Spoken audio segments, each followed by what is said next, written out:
Apa hukum tidak kata amin? Dia tak kata amin. Dengar baik-baik. Amin di mana?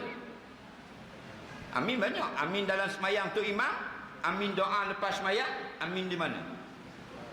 Tanya betul-betul. Ni umum sangat. Amin mana ni? Agak-agak. Amin Fatihah. Ucap amin masa imam kata baca ke atau dia yang baca?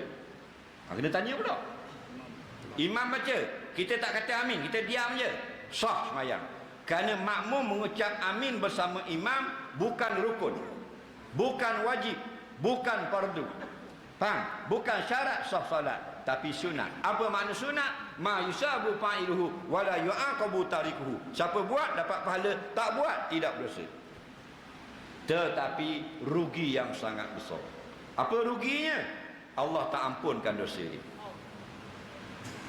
Kerana Nabi kata orang yang sebut amin dengan imam tadi, Allah ampun dosa. Jadi Allah tak ampun dosa, rugi ke untung? Dosa pula besar-besar gunung. Faham tak lagi? Dalam satu hadis Nabi SAW kata, iza amanal imamu fa aminu fa innahu man wafaqa ta'minu ta'minal malaikah ghufira lahu ma taqaddama min dzambi atau kama qala.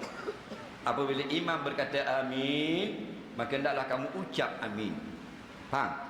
Kerana sungguhnya apabila kamu mengucapkan amin akan amin imam itu yang bersamaan dengan amin para malaikat, Allah beri balasan, Allah ampunkan dosa orang yang ucap amin itu, dosa-dosa yang lepas-lepas.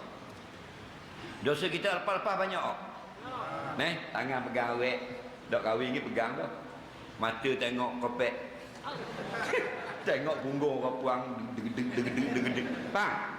Tengok dalam movie, dalam drama, banyak dah dosa. Banyak. Ghufira lahu ma taqaddama min dzambi, diberi keampunan kepadanya. Asal ghufira lahu ghafarallahu lahu, Allah beri ampun bagi orang yang ucap amin itu dosa-dosanya yang lepas-lepas. Tanya amin tadi. Tapi ramai orang tak kata amin. Yang kata amin depan ni. Terima amin. Amin. Kau belakang.